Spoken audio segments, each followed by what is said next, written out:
I'm a busy mom of two. I don't think enough has been really said about who she is and how amazing she was. It is hard to be in this world without her in it, and we miss her greatly. The disappearance of a pregnant Frederick woman and her two children has captured the nation's attention. I've covered a lot of stories, nothing quite like this. This husband has confessed to killing his family, and he is now detained. She was such a good person and such a good wife to him. He is amazing. I can't tell you how wonderful he is. How could he have done something like that to her? She told me, what if he has another woman? He didn't have a wedding ring on his finger. And every time I talked to him, he didn't tell me that he was in a relationship. He said, well, I don't want to get the police involved. I said, get the police involved in what? To me, this case was definitely one of the most difficult cases I've ever worked. I know you want to tell us. I can see it in your face. Right before the polygraph, I tell Chris. Right now, there's only one person in this room that knows what the truth is. And in about 5 minutes, there's going to be two of us. I mean, this was a family that did love each other. It made everyone question, well, what about my family? If this guy can do it, can my husband do it? Can my boyfriend do it? What does this mean? Do you truly know everybody as well as you think you know them?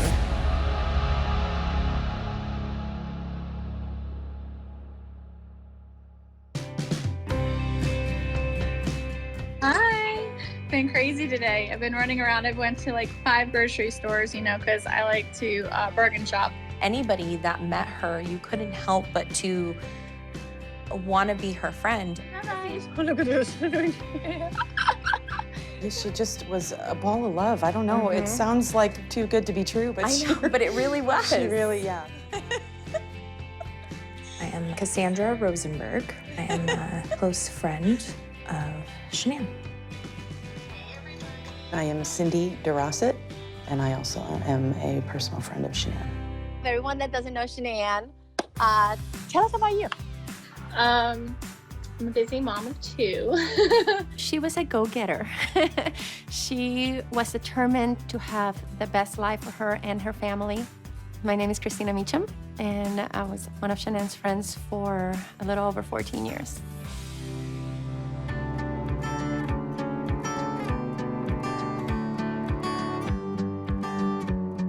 What's up? Who's that? Oh, It's Chris.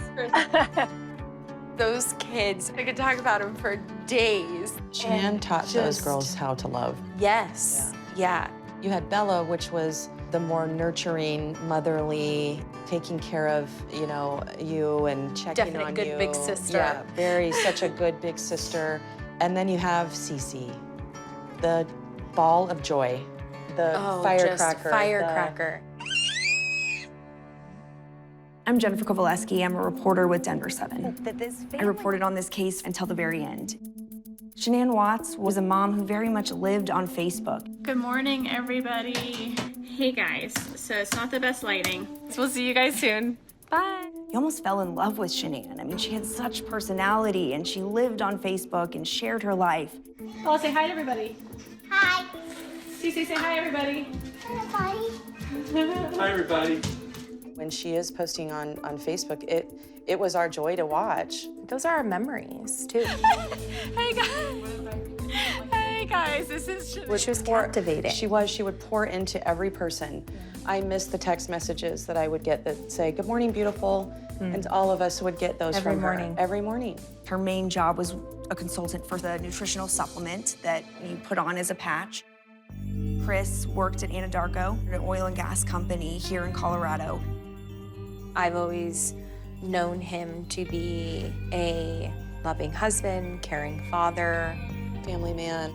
Chris was very quiet. He kept to himself a lot.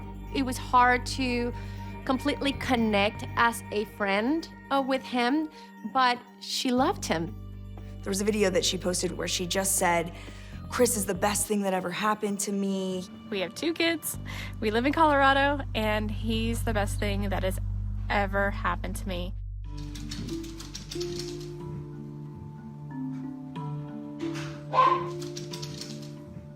When she found out she was pregnant, it was like a little miracle because she didn't even know she was gonna have another child, and she was so excited. We did it again. I like that shirt. She wanted everyone to know, not only to share it with Chris, but to share it to the world. Guess when you want to, it happens.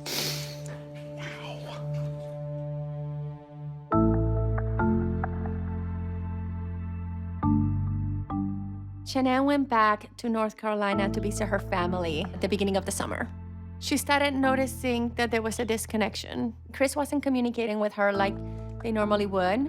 He was not responding to her messages or calls like normal.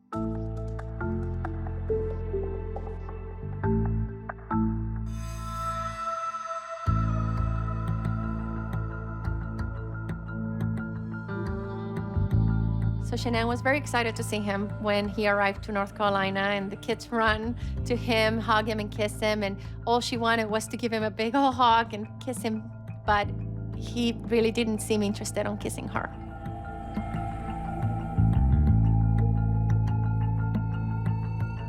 She sent me a picture. It's like, this is how we are right now. They were sitting in two different couches.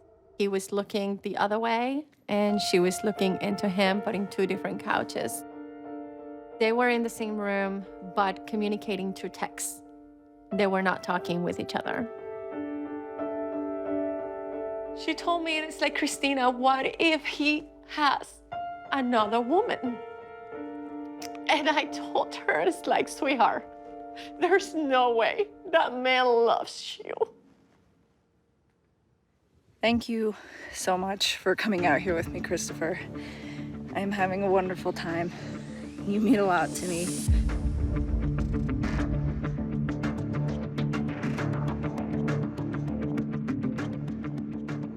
When Shanann and the girls were in North Carolina, you know, Chris was a bachelor. He was spending all of his time with Kessinger. He was spending almost every night at her house. They were going down to the sand dunes. They were having the time of their lives, and he was a single guy, even though he was married and had 2 kids and a little boy on the way.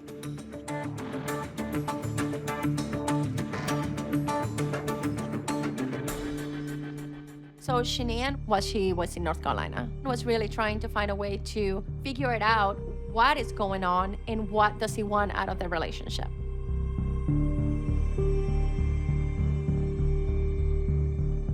Shanann loved Chris and loved her family. And for that, she was willing to fight for her marriage. She was willing to go to therapy if they had to. She was willing to compromise.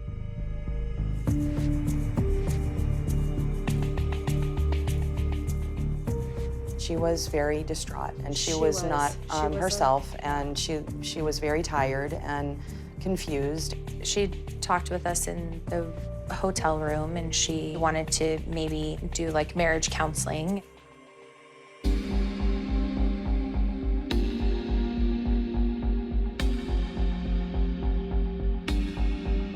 Well, she got the message about it, and she didn't understand why it was so much. This was so confusing and off. So when I parted with her, I gave her just a huge hug. We took pictures. It's the last photo that I have from that trip. That's the last photo that I have with her. Dropping them off at the airport, I was hugging her, and I was feeling her arm, and her arm was so soft, and I was like hugging her. I was like, I don't want to let you go, you know, and never thinking ever that that would be the last time I saw her.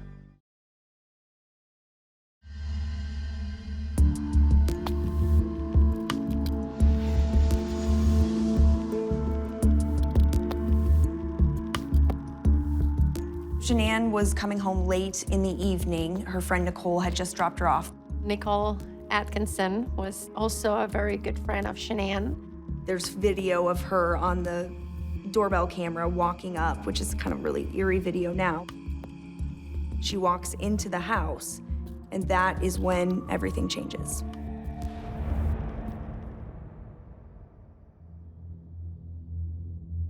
My name is Michael Rourke. I'm the district attorney here in Weld County, Colorado. Chris Watts had to be at a job site at a specific time frame in the morning, so he goes to the location where he's supposed to be, and by all accounts, his colleagues say that morning he was normal. I woke up that morning and I was supposed to hear from her, and we weren't able to get a hold of her. We're like, okay, well, maybe she's busy. She had a 9:30 appointment with her Correct. OB to check the baby, and it would have to take an act of God to keep her from going yeah. to, She would I mean, not it miss had to that. be a hurricane for Yeah. her not to go. Nikki called me to ask me if I have heard from Shanann that morning. And I said, no, I haven't. She, at that point, decided to go by her house because we couldn't get a hold of her. That is what a really good friend does. A really good friend knows something's wrong and does that. She got there and there was no answer. So I texted Chris and I said, hey, we can't get a hold of her. It's really strange. He said, yeah, she's fine. She was gonna go take the girls to a friend's house. Which doesn't make any sense to Doesn't any of make us any at all. sense at Like, all. what friend, what? So it just didn't seem right. Nothing did, and Nothing right did. away, right away. Nothing did. So I messaged him. I said, we're gonna call the police. You need to give them permission to bust down your door. Something is wrong. So then he called me and he said, well, I don't wanna get the police involved. I said, get the police involved in what? I'm calling because I'm concerned about a friend of mine. She won't answer the door. She won't answer phone calls. She won't answer text messages. How you guys doing? I can't get a hold of her. I called, I texted. Her car's in the garage. Her shoes she wears every single day are right in the front door. So the video is very telling. You see Nicole, this is a concerned friend. Well, then we do see Chris show up. How you doing? How's it going? So this is the only vehicle she would have? Only one that, she would drive? Okay. We see Chris's initial demeanor, we see his initial response, and we see the contrast between how he's dealing with this situation and the level of concern that Nicole has. And it's pretty striking. Mind if I come in, Chris? When the police finally got into the house and Chris let them in, You checked upstairs, she's not there. I just want to make sure she's not passed out somewhere. one of the first things they noticed was there were no sheets on the bed. All the girls' blankets are gone. What you see from Nicole as she's walking through the house is somebody who doesn't want to believe that Chris had something to do with this, but deep down, she knows that something is wrong. And I think that moment that you really see that is when they find Shanann's phone. Her phone's here. Does she work? Yeah, she works from home. Oh, from home? She works distance to Lifeline. I was on the phone with Nikki at that time, and I remember having the phone on speaker because I'm hysterical. You know her passcode? I don't know her passcode. It used to be 2385, and now it's 6 digits. It's the baby's due date. Shanann was always with her phone. She always had it with her. It means that something happened to her. We just didn't know what. I have no clue at whatsoever why she wouldn't take her cell phone. I think he honestly thought he was going to get away with this. I think that the one thing he didn't factor in was Nicole Atkinson. This is her purse? That's her purse. It's her medication. She takes these, her medication's still in here. When Nikki said that Shanann's purse was in the house and the medication of the kids were still in the house, my heart sank. That's how I felt. Had she not intervened, he would have been able to go home at the end of his shift. He could have gotten rid of the purse, her medication, her cell phone, to make it look like she just disappeared.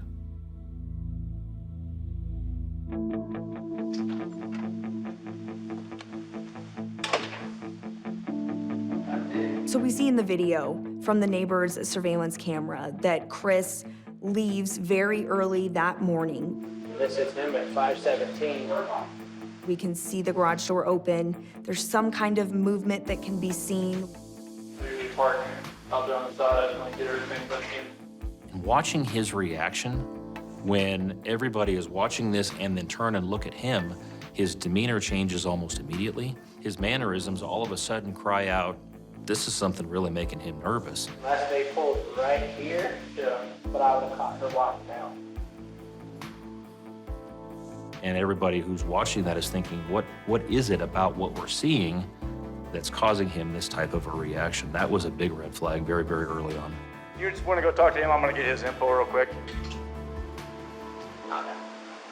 No. A lot of us were ready to go and we were ready to start play up there. searching. Yeah, we were. And we were told by Chris that he didn't need us to be there. We knew that we were going to get bad news. We just had no idea the gravity of what was about to unfold.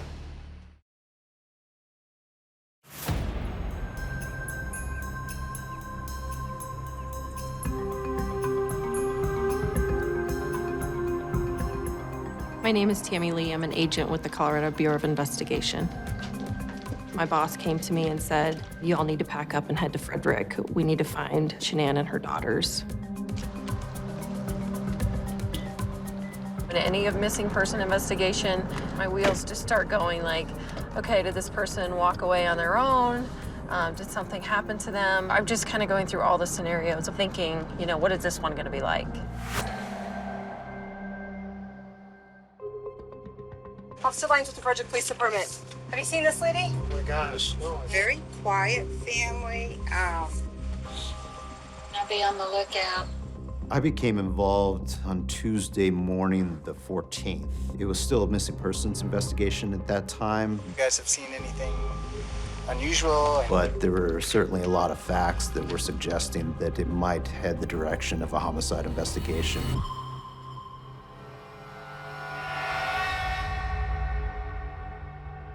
We brought in some extra resources to try to locate your family. Okay. Boulder Police Department had brought their cadaver dogs to do sniffs.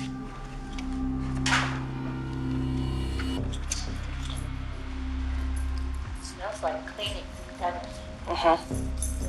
Almost seems like this place is a little bit too immaculate to be normal. It's amazingly clean.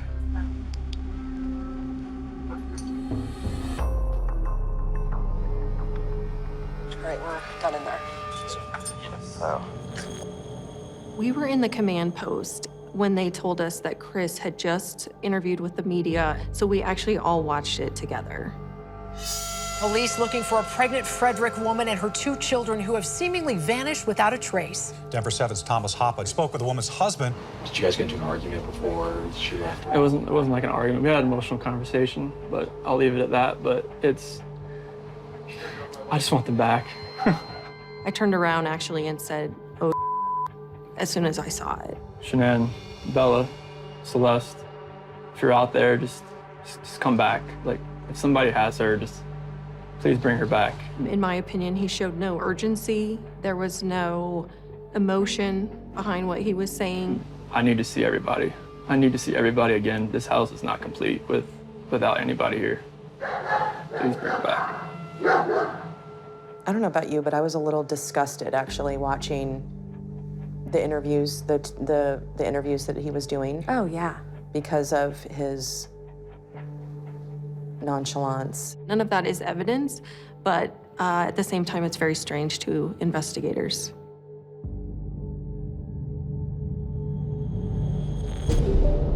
So we just started interviewing people, and we went pretty late into the night.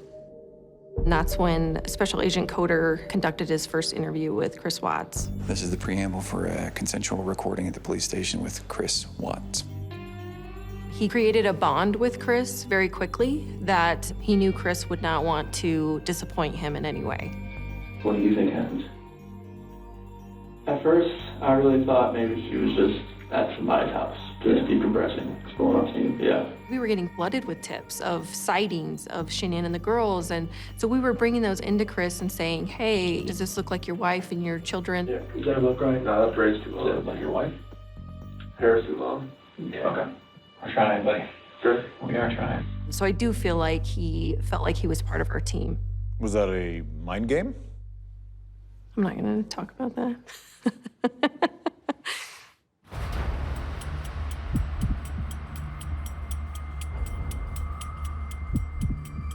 I need to ask you about your marriage and infidelity. I have never cheated on my wife.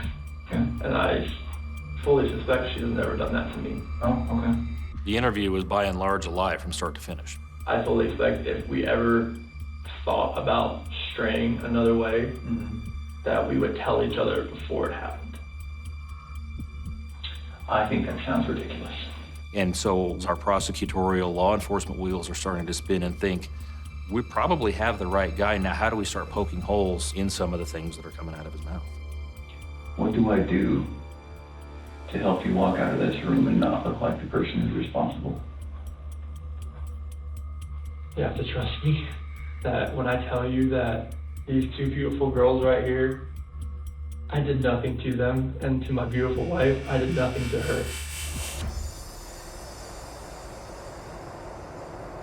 I can tell that there's just something you're not telling me. I don't even know if I should say this, but Chris, while he was talking to Special Agent Coder, made a lot of movements towards his neck area.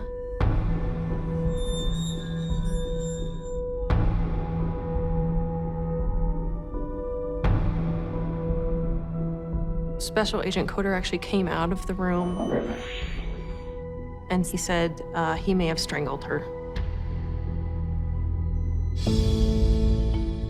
At that point, I kind of knew Shanann must have happened something to her, but I had hopes that kids were somewhere and they needed to find them.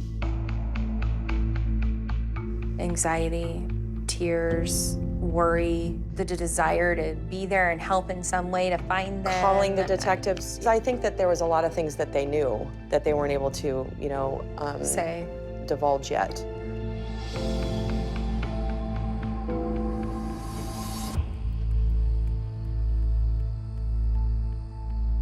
You know that we have to get to the bottom of this. So, would you take a polygraph?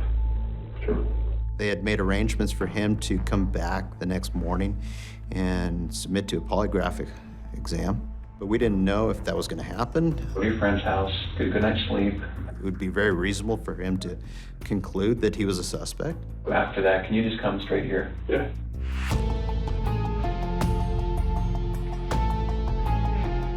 Legally, we can't hold him. We didn't know if the girls were alive or dead. We didn't know specifics that would lead us to say, we have probable cause to arrest him, put handcuffs on. It was certainly a roll of the dice that we had no choice but to take.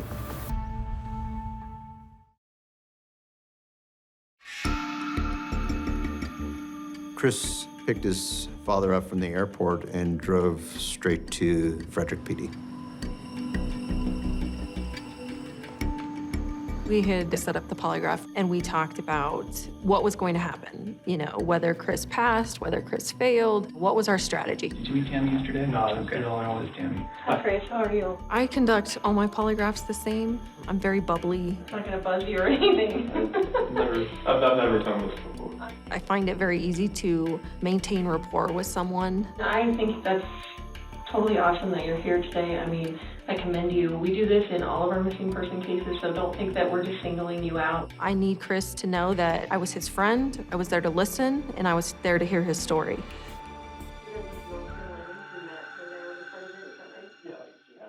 Wednesday, we stopped hearing from him, so we knew that he was in interrogation. Yeah.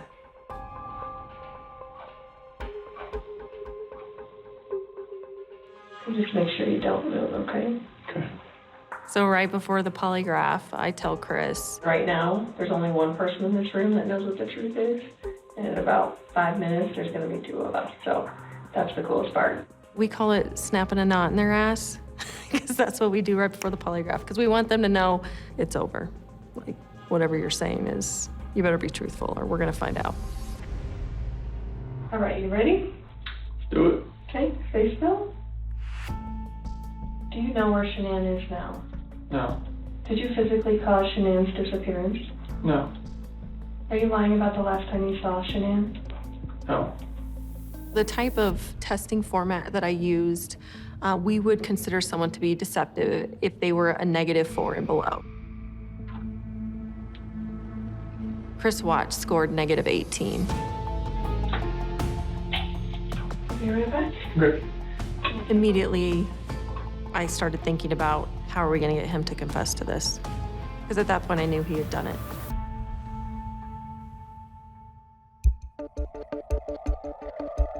Special Agent Coder and I both wanted to go back in there and confront him with his deception. So it is completely clear that you were not honest during the testing, and I think you already know that. You did not pass the polygraph test. Okay. Okay. So now we need to talk about what actually happened. We had an opportunity to look through text messages ahead of time, and I felt like he was very submissive to females, so I felt like I'm going to use that to my advantage. No, I know you want to tell us. I can see it in your face. Felt good to finally be able to say, Chris, we don't believe you. You need to come clean. I didn't hurt her. I cheated on her. I hurt her emotionally. I cheated on her. That's what I've been holding back. He said I had an affair. I felt like he was, oh, maybe this piece of information will appease them. I'm not proud of it. Not to think I would ever do it, but I did. I know. Keep going. We actually had to refocus him back on his missing wife and children. How is it possible that a woman and 2 kids are just completely gone off the face of the earth? I have nothing on my hands that I did nothing to those kids or her to make them vanish. You have not shed one tear in 2 days that you've been here. Not one. And help me understand that, because I don't get it. These are your baby girls. We were throwing out different themes to him about what could have happened. I mean, I want to believe that maybe Shanann did it and you felt compelled to. I had mentioned that maybe Shanann had done something to the girls, and his eyes immediately lit up. And I thought to myself, I'm like, this is the one he wants to go with. And it was very shortly after that that he said, I want to talk to my dad. Can I talk to my dad or something? Absolutely. There was certainly a concern that if we let Dad come into that interview room, he would say, hey, it's time for you to get an attorney. We were very concerned, but at that point, it was really a judgment call. We're going to let you have however much time you need, okay? Sure. Ronnie was wearing a polo. I can still see it to this day. It was embroidered. It said Papa Ronnie. That's what his grandkids called him. She heard him? Yeah. And I thought not her.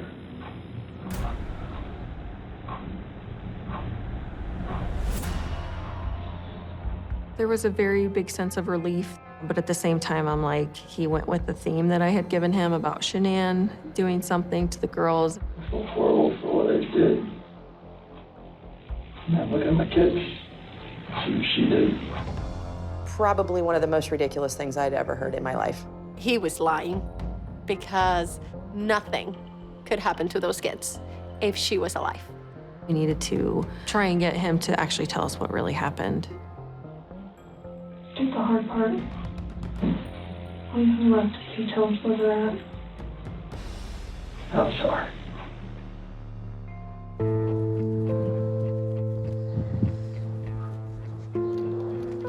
About that same time, the police department was sending their drone up over the oil battery and spotted some disturbed dirt, as well as ultimately finding the sheet that had been missing from the house. And that was key information.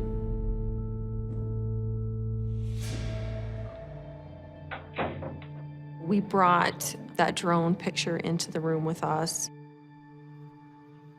Whereabouts is Shanann and the girls? That is for Shanann. Okay. And where are the girls at? Here. In these? Mm-hmm.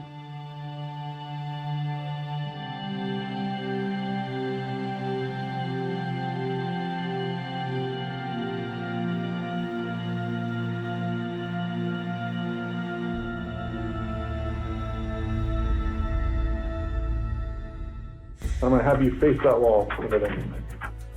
Okay, just face it.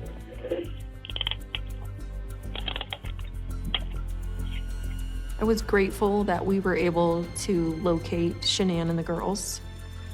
Obviously, knowing what happened to them made it even more horrible.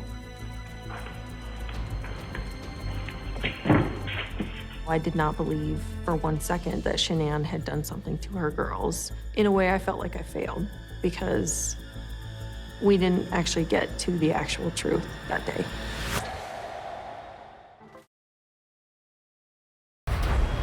From father and husband to triple murder suspect. Arrested overnight, Chris Watts is accused of killing his pregnant wife, Shanann, and their 2 daughters, 3-year-old Celeste and 4-year-old Bella. I was angry. I felt that there was a part of my heart that has just completely gone. It was not a surprise that he was arrested. I think we were more focused on the recovery of them. Here's what we've confirmed. The 2 young girls' bodies were found inside an oil and gas tank. This couldn't get any more horrific, but it would. The motive was likely twofold: hide the bodies and disguise the scent. The circumstances under which their bodies were disposed of led to the conclusion that he deliberately and intentionally killed his family. If this was some kind of a rage, some kind of a self-defense murder, you don't dump your children in oil tanks. You don't dump your pregnant wife's deceased body into a shallow grave and leave the bedsheet there.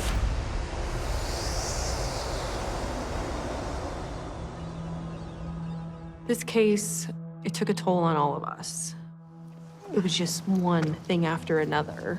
So I got home that Friday and I kissed my kids. I walked upstairs, kissed my husband, and I just collapsed on the floor. And I just started crying. And I cried and cried and cried. And I have never done that before. And I couldn't stop.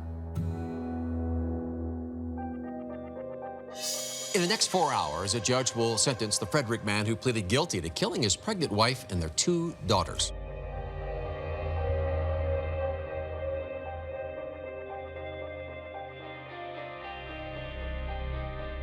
The feeling that I had sitting in the courtroom when they brought him in, I think that was it for me. I was done. I just started sobbing. You buried my daughter Shanann and Nico in a shallow grave, and then you put Bella and Celeste in huge containers of crude oil. You heartless monster. It's one thing too, if it was a horrific event like a car accident or something like that, but then to have it be from an evil act like that. Well, and somebody that you called And somebody that you called son. The defendant coldly and deliberately ended 4 lives. Not in a fit of rage, not by way of accident, but in a calculated and sickening manner. As I stood there and I was making my sentencing argument to the judge, what I could not get away from was the faces of those little girls. Even the judge said, I've never seen anything like this before. This is perhaps the most inhumane and vicious crime that I have handled out of the thousands of cases that I have seen.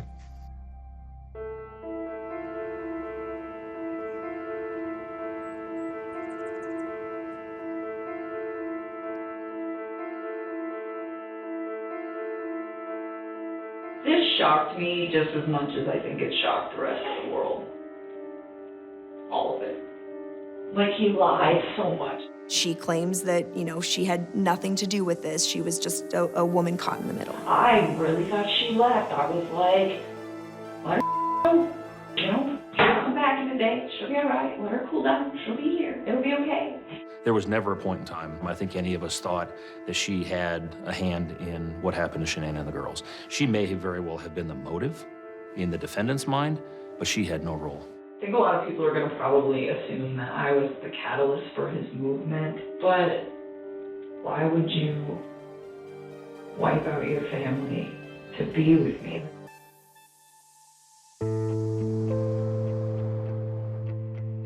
It was so important for us to get some closure for all of us, family, investigators, everyone involved. We needed the truth to come out, and we felt like we had left Chris with such a good rapport that we felt like he would talk to us again. Hey, Chris. Chris? How are you doing? I'm okay. How about you guys? Good. We wanted to kind of talk to you a little bit more about everything. This iteration was that Shanann had come home. They had this emotional conversation, at which point he disclosed for the first time to her that he was having an affair. She's like, I knew there was somebody else, but then she's like, never gonna see the kids again. Get off me. Don't hurt me. And then I told her I didn't love her anymore. That's what happened. What happened? She told me to get off her, and then I put my hands on her. What he told us in Wisconsin was actually way more horrific than I'd even let my brain imagine. I felt like time was standing still. It's kind of like I just saw my life just disappearing before my eyes, but I just like I couldn't let go.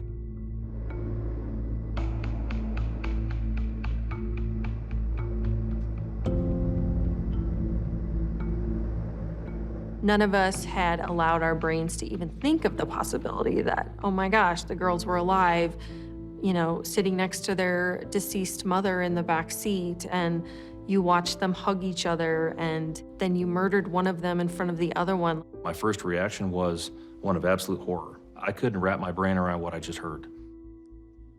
How could he? She was such a good person and such a good wife to him, and such a good mother to her kids. How could he have done something like that to her?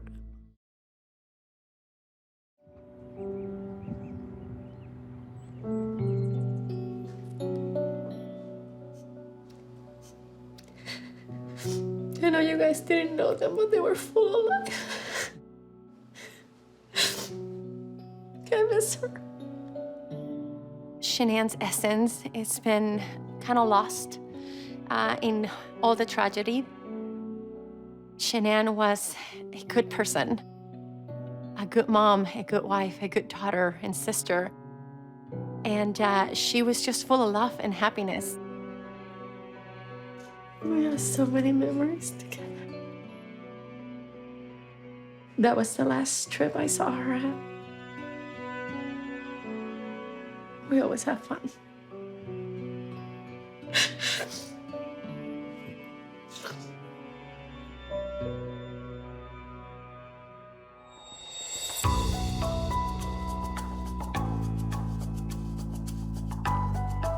There's such a phenomenon. I mean, even to this day, if I go on Facebook right now, there's probably 6 new posts in every Facebook group about Chris Watts in this case.